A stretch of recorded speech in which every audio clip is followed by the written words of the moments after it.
1 Kings 11. End of Solomon's reign. Besides Solomon's love for many foreign women, besides the danger of Pharaoh's Moabites, Ammonites, Edomites, Sidonians, Hittites, from nations of which the Lord had said to the Israelites, "You shall not join with them, and they shall not join with you, lest they turn your hearts to their gods." But Solomon held them close in love. He had as wives 700 princesses and 300 concubines, and they turned his heart. When Solomon was old, his wives had turned his heart to follow other gods, and his heart was not entirely with the Lord, his God, as the heart of David, his father, had been. Solomon followed Astarte, the goddess of the Sidonians, and Milcom, the abomination of the Ammonites. Solomon did what was evil in the sight of the Lord, and he did not follow the Lord unservedly as David, his father, had done. Solomon then built a high place to Chemosh, the abomination of Moab, and to Molech, the abomination of the Ammonites, on the mountain opposite of Jerusalem. He did the same for all his foreign wives who burned incense and sacrificed to their gods. The Lord became angry with Solomon because his heart turned away from the Lord, the God of Israel, who appeared to him twice and commanded him not to do this very thing, not to follow their gods. But he did not observe what the Lord commanded. So the Lord said to Solomon, "Since this is what you want, and you have not kept the covenant and statutes which I enjoined on you, I will surely tear the kingdom away from you and give it to your servant. But I will not do this during your lifetime. For the sake of David your father, I will tear away from your son's hand, nor will I tear it away from the whole kingdom. I will give your son one tribe for the sake of David my servant, and for the sake of Jerusalem which I have chosen." Threats to King Solomon's kingdom.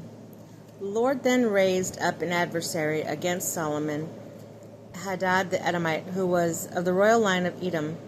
Earlier, when David had conquered Edom, Joab, the commander of the army, while going to bury the slain, killed every male in Edom. Joab and all the Israelites remained there 6 months, but they had killed off every male in Edom. But Hadad, with some Edomites, servants of his fathers, fled inward Egypt. Hadad was then a young boy. They left Midian and came to Paran to gather men from Paran, and came to Egypt, to Pharaoh, king of Egypt. He gave Hadad a house, appointed him rations, and assigned him land. Hadad won great favor with Pharaoh, so that he gave him in marriage his sister-in-law, the sister of Queen Tahpenes, his own wife. Tahpenes' sister bore Hadad a son, Genubath. Tahpenes weaned him in Pharaoh's palace, and Genubath lived in Pharaoh's house with Pharaoh's own sons. When Hadad in Egypt heard that David rested with his ancestors, and that Joab, the commander of the army, was dead, he said to Pharaoh, "Give me leave to return to my own land." Pharaoh said to him, "What do you lack with me? What are you seeking to return to your own land?" He answered, "Nothing, but please let me go." God raised up against Solomon another adversary, Rezon, the son of Eladiah, who had fled from his lord. Hadadezer, king of Zobah, when David was slaughtering them, Rezon gathered men about him and became leader of the marauding band. They went to Damascus, settled there, and made him king of Damascus. Rezon was an adversary of Israel as long as Solomon lived. In addition to the harm done by Hadad, he felt contempt for Israel. He became king over Aram. Ahijah announces Jeroboam's kingship. Solomon had a servant, Jeroboam, son of Nebat, an Ephraimite from Zeridah, a widowed mother named Zeruah. He rebelled against the king. This is how he came to rebel. King Solomon was building Milo, closing up the breach of the city of David, his father. Jeroboam was a very able man. When Solomon saw that the young man was also a good worker, he put him in charge of all the carriers conscripted from the house of Joseph.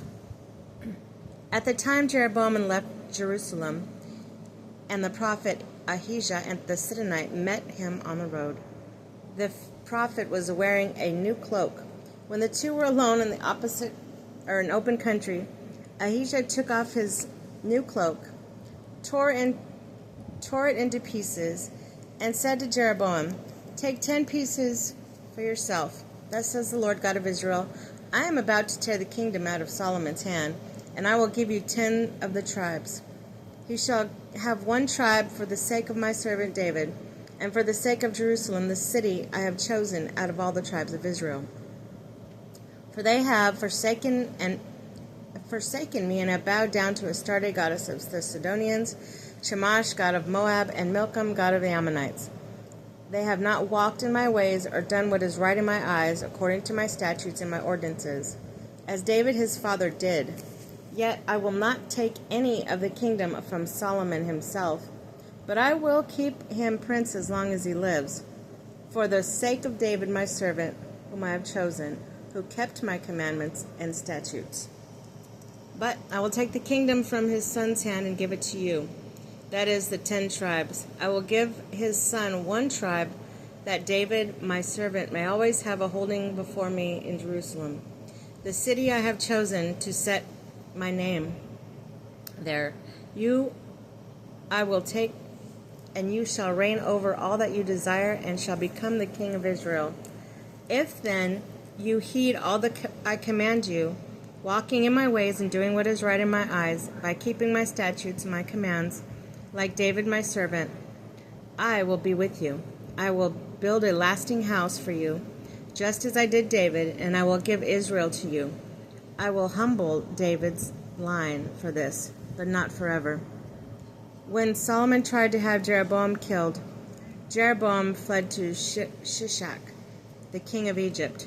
He remained in Egypt until Solomon's death. The rest of the acts of Solomon, with all that he did and his wisdom, are recorded in the book of the Acts of Solomon. Solomon was king in Jerusalem over Israel, his ancestors, and was buried in the city of David, his father, and Rehoboam his son succeeded him as king.